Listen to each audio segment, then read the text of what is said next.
జగన్ బినామీలు దాదాపు 40,000 కోట్ల స్కామ్ ఇసుక దోచేశారు. అందరూ అడిగిన వాళ్ళని కిషన్ అనే రిపోర్టర్ని చిత్తూరులో చంపేశారు.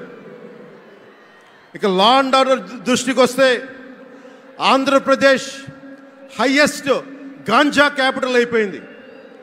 New drug capital of India అయిపోయింది ఆంధ్రప్రదేశ్. రాజ్యసభ హోంశాఖ సహాయ మంత్రి శ్రీ అజయ్ కుమార్ మిశ్రా గారు 2019 ఒక ప్రశ్నకి సమాధానంగా 2019-2021లో 30,196 ఆడవాళ్ళు అదృశ్యమయ్యారని చెప్పి స్వయాన రిపోర్ట్ చేశారు.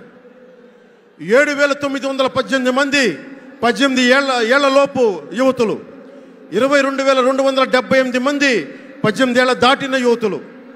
దీనికి ఒక్క స్పందన లేదు ఈ ప్రభుత్వం నుంచి.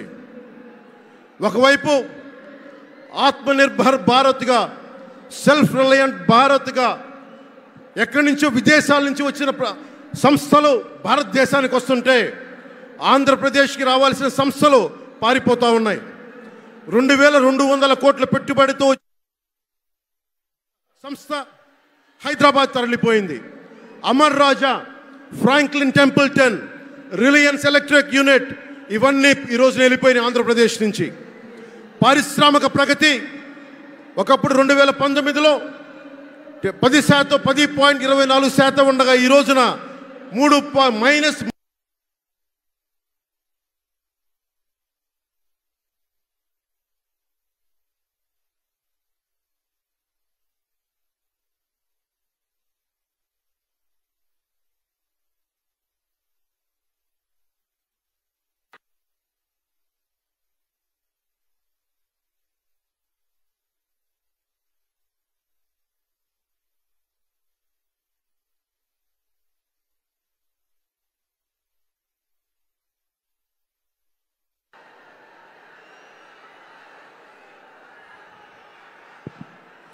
-10% ఉండాల్సిన ప్రగతి.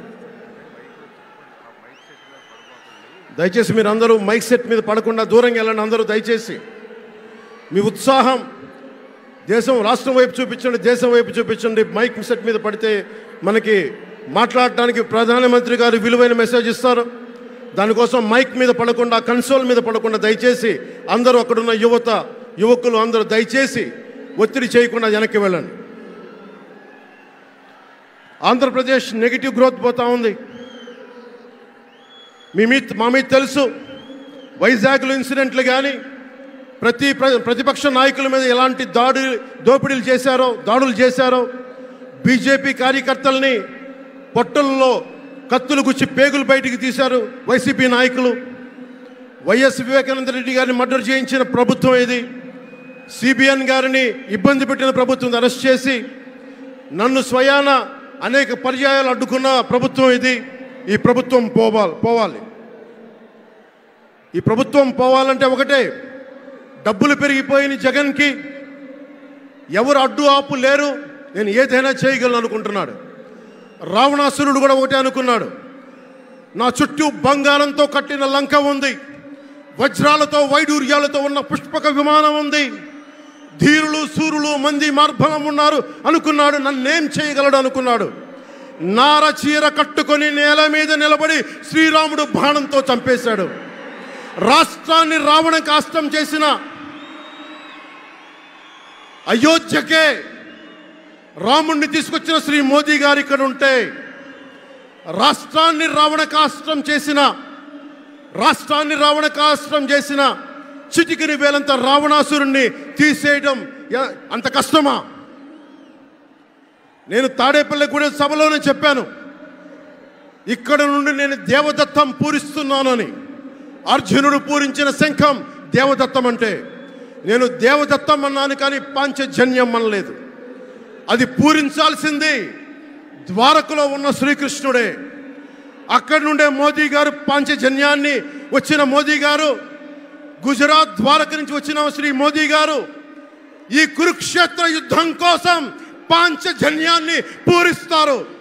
ఇక్కడ జరగబోయే ఎన్నికల కురుక్షేత్రం ఈ యుద్ధం ఫలితం ధర్మందే విజయం, పొత్తుదే గెలుపు, కూటమిదే పీఠం. ధర్మందే విజయం, పొత్తుదే గెలుపు, కూటమిదే పీఠం. జై హింద్.